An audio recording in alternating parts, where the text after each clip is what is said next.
Morning. I'll come here, shall I? Hey, mate.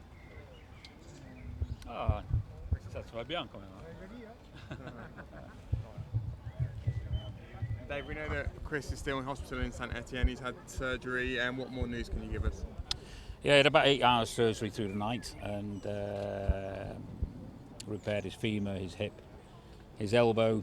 He's got ribs, broken ribs, and a little bit of internal damage as well. So he's staying in intensive care for the next couple of days, and then we'll go from there. But I think he's been very well looked after.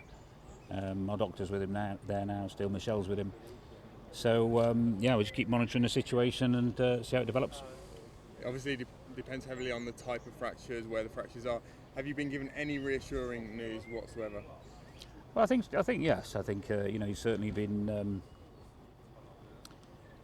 from our various networks that we have, where we obviously we try and quality assure what goes on, and certainly the feedback we've been getting is that the work that's been done is very, very good, and he's been looked after in an exemplary fashion. So hopefully now he's on to this next phase of being in intensive care, and go from there. But far too early to talk about prognoses and months out. Oh yeah. I think first things first. I think it just be. I think for now let's just concentrate on today and get him through today, and then look at tomorrow, etc., and see how the situation develops from there. But I think the first thing, in all of these situations, is to get that first kind of stabilisation, get those that first phase of medical surgery done, really, and then go into the recovery process. I think last night, Dave, or yesterday, you said that last night you would have the first sort of conversations about what it changes for this race, what it changes for the Tour de France. Did you have those, and what was the outcome? Well, I think it's pretty clear that when you come in, in any race, you come in with a purpose, and I think the whole group has a common purpose, and we know in this sport that can change very quickly. And so as a group, we'd come in very much to support Chris on GC in this race, and of course that changed in a nanosecond yesterday.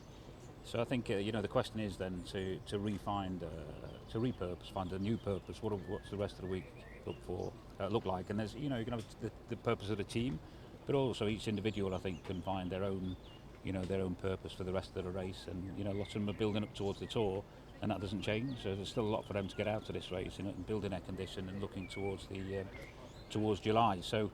Wow, we're still at 40 seconds on GC, so I think he's in a good position, and we'll keep on working with him. I think people maybe assumed that you were lining up Geraint Thomas or Egan Bernal because Chris hadn't had a good start to the season, but from what I gathered yesterday, you thought Chris was in excellent form coming into this Dauphiné. Yeah, I did. I think he had a terrific period just now in Tenerife, and despite his ups and downs this week, he's put a huge volume of work in, and that you don't lose that.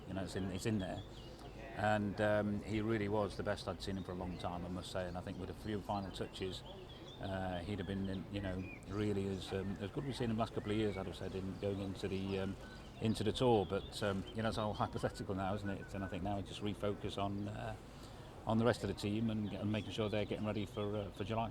Thanks, Dave. No problem.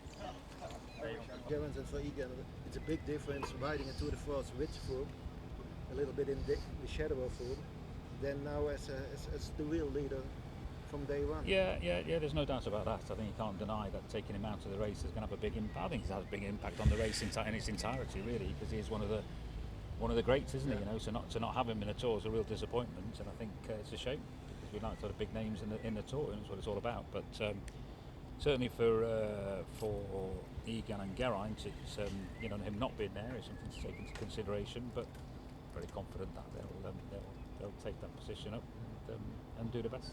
You mentioned internal injuries just very briefly earlier. Can you just elaborate on what that means? I haven't got any specific details. Cool. Thanks, everybody. Okay. Thanks. Thanks, Rich. Thank you.